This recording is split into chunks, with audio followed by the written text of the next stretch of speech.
Those who have swords and know how to use them, but keep them sheathed, will inherit the world. And that's another thing I've been telling. Yeah, no kidding. That's a lot different, man. Difference. That's a big difference. It's so great. And so, like, one of the things I tell young men, well, and young women as well, but the young men really need to hear this more, I think, is that you should be a monster. You know, because everyone says, well, you should be harmless, virtuous. You shouldn't do anyone any harm. You should sheath your competitive instinct. You shouldn't try to win. You know, you don't want to be too aggressive. You don't want to be too assertive. You want to take a back seat and all of that. It's like, no, wrong. You should be a monster, an absolute monster, and then you should learn how to control it. Do you know the expression, it's better to be a warrior in a garden than a gardener in a war? Right, exactly. That's exactly it. Yeah. And that's exactly right. And so when I tell young men that, they think, well, lots of them are competitive. They're low in agreeableness, you know, because that's part of being competitive temperamentally. It's like, is there something wrong with being competitive? There's nothing wrong with it. There's something wrong with cheating.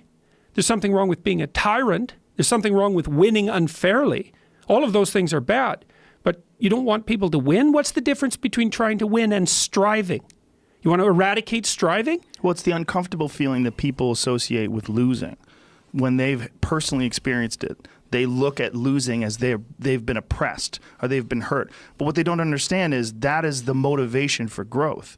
And one of the most beautiful things that I think a young person can get involved in is martial arts, because martial arts teach you that in a way that very few things do. They teach you it in especially jiu-jitsu, because jiu-jitsu is so complex and there's so many possibilities to it that it attracts a lot of really smart people. If you think of jiu-jitsu, you would think of like brutish individuals engaging in this hard martial art. If you go to a real good jiu-jitsu school, you see nerds. You see a bunch of like really smart kids that really get obsessed with the possibilities of this physical language. This physical language also teaches you the consequences of not working hard, of not being prepared, of not understanding positions, of not doing due diligence and doing the work. And it's an amazing scaffolding for developing your life. Well, it also teaches you how to lose. Yes, you know, and that's very important. One definition of a winner is someone who never let losing stop them. Yes. You know, and the idea that a single loss in a competition is somehow a defeat is completely insane. First of all, well, let's say you're a hockey player and you're a good player and you lose the tournament. It's like, well, so what? You played the game. You're increasing your skills. It's like there's always next time. And one of the things that I've also been telling people, informing people about, is the idea that life isn't a game. It's a series of games. And the right ethic is to be the winner of the series of games.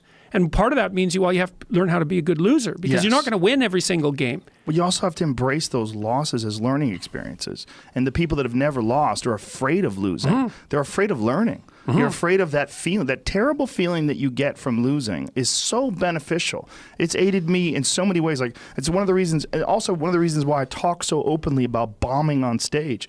And I do it with other comedians. I always want to tell people, yeah, I'm an established comedian. I've been a comedian for a long time. Let me tell you about like when I was 2 years in or 5 years in or 4 years ago. Like, let me tell you about some horrible moments on stage where it went wrong. Just so you understand, like, those things took me to another place. Because I realized I don't want to ever feel that feeling again.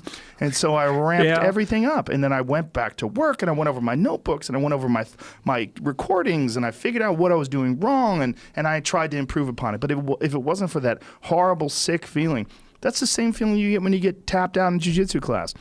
Same feeling you get when you lose a martial arts tournament or anything else. Losing is important. Well, you might also say, like, let's say that you could pick your you can pick your level of competition in life to some degree. Okay, so let's say you pick a level of competition where you're always winning.